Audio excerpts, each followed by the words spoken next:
Tuscany is one of the most popular travel destinations in Europe, and most of the people who come here end up at the same 5 or 6 towns, seeking that charming vibe it's become so famous for. So how can you come here and feel like you have a hilltop village all to yourself? Or spend time strolling the streets of a city that doesn't feel like there's a crowd on every corner? Well, here are 3 towns in Tuscany where you'll find those charming romantic vibes you've dreamt about. Up first is the perfect home base to go exploring the Tuscan hills, Siena. Now, Siena's hardly a secret, but it's definitely more off the grid than Florence and offers everything you want for the perfect Tuscan experience. Like all the towns on this list, it sits atop a hill, and I discovered that the hard way when we walked from our car to the apartment with our luggage. I learned quickly that in Siena, the shortest way isn't always the best way. Siena reminds me a little bit of my hometown, San Francisco, city of 7 hills. And we're going up and down. This is basically like being in North Beach. Lots of hills. Because it's got 1/7 the population and 1/30 the number of annual visitors of Florence, we were able to rent an amazing 3-bedroom apartment at roughly the same cost as a tiny walk-up in that city. It is a good day when you check into your B&B in Siena and enjoy the rooftop view, and there are fresh strawberries waiting for you growing on the vine. Molto bene.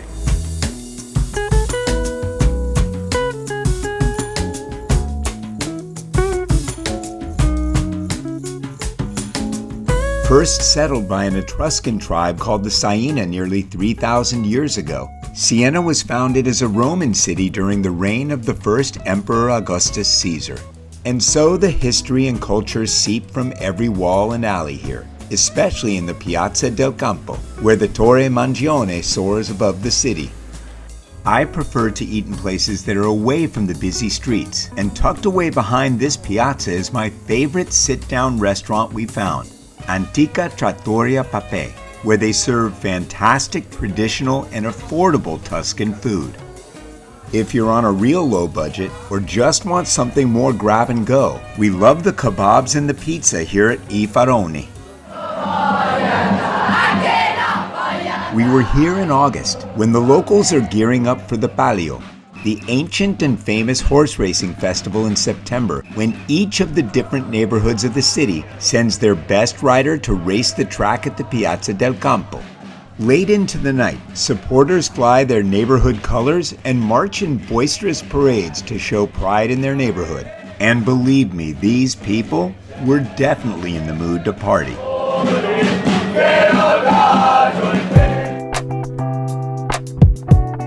The second below-the-radar town on my list is Colle di Val di Elsa. About a half-hour from Siena on the road from Florence, it's nestled atop a hill overlooking the river Elsa. Here you'll find an amazing hiking trail along the beautiful blue waters of the Diburata waterfalls. This trail runs alongside some of the best swim holes I've found in Italy and is a must for anyone who wants to explore the beauty of the Tuscan outdoors. Up in the village, you enter through the Porto Novo. It's called the New Gate, but in Italian terms, that means it dates to 1479.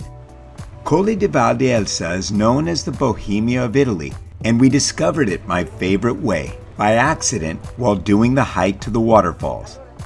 It's in the same municipality as the more famous San Gimignano, but as you can see, while it has much the same charms of its more famous neighbor, it lacks the streets packed with summer crowds.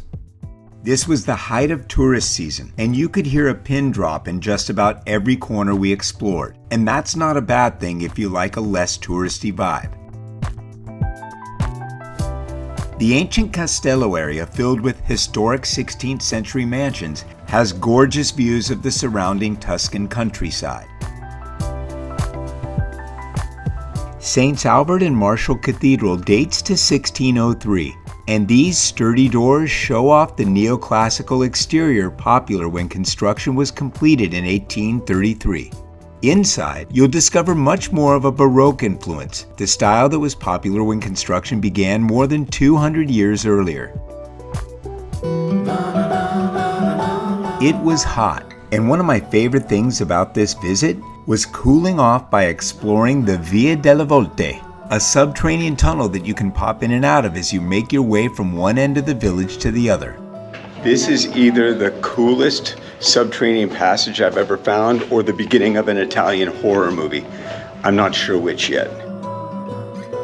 Nicknamed the Crystal City, Colle di Val is famous for its artisan crystal production, which manufactures a full 15% of the world's crystal works.